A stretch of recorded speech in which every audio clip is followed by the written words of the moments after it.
Welcome to our channel. ఈ దీపావళి అమావాస్య తర్వాత ఈ రాత్రి వారికి కుబేర యోగం రాబోతుందని పండితులు తెలియజేస్తూ ఉన్నారు. వేద జ్యోతిష శాస్త్రంలో నవగ్రహాల్లో శని గ్రహానికి ప్రత్యేకమైన ప్రాముఖ్యత ఉంది. శని గ్రహం నెమ్మదిగా ఒక రాశి నుంచి మరొక రాశిలో సంచారం చేస్తుంది. ఒక రాశి నుంచి మరొక రాశిలో శని సంచారం చేయడం వల్ల దాదాపు 2.5 ఏళ్ల సమయం పడుతుంది. 2023లో శని తన సొంత రాశి కుంభరాశిలో ప్రవేశించాడు. కుంభరాశిలో శని సంచారము శని తన మూల త్రికోణ రాశి అయిన కుంభరాశిలో ప్రస్తుతం సంచరిస్తున్నాడు. ప్రస్తుతం కుంభరాశిలో తిరోగంలో సంచరిస్తున్న శని నవంబర్ 15 సాయంత్రం 5:09 కుంభరాశిలో ప్రత్యక్షమవుతాడు.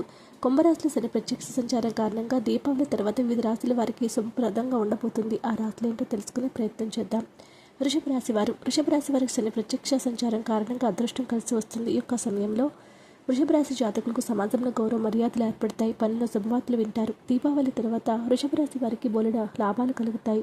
వృషభ రాశి వారి యొక్క భవిష్యత్తు ఉజ్వలంగా మారుతుంది. మిథున రాశి వారు శని ప్రత్యక్ష సంచారం కారణంగా మిథున రాశి వారికి సానుకూల ఫలితాలు వస్తాయి. వైవాహిక జీవితంలో వస్తున్న సమస్యలు పరిష్కారం అవుతాయి. శని అనుగ్రహం కారణంగా మిథున రాశి వారికి విశేష లాభాలు వస్తాయి. గతంలో ఎలాంటి సమస్యలైనా ఈ సమయంలో సులభంగా పూర్తి చేసిస్తారు.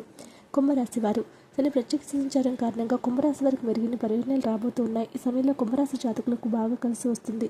వర్తక వ్యాపారాలు చేసే వారికి గణనీయమైన మంచి లాభాలు వస్తాయి. ఈ సమయంలో వీరికి అన్ని ఆటంకాలు తొలగిపోతాయి.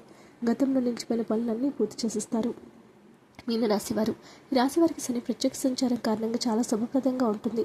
ఈ సమయంలో ఆర్థిక పరిస్థితి మెరుగుపడుతుంది. వృత్తి వ్యాపారాలు చేసే వారికి సమయం కలిసి వస్తుంది. మీనరాశి వారు నిజంగా అదృష్టాన్నిచ్చే సమయం. ఈ సమయంలో ఈ రాశి వారికి ఉద్యోగుల పురోగతి ఉంటుంది. వీడియో నచ్చితే లైక్ చేయండి. ఇలాంటి మరిన్ని వీడియోస్ కోసం మా ఛానల్ని సబ్స్క్రైబ్ చేసుకోండి.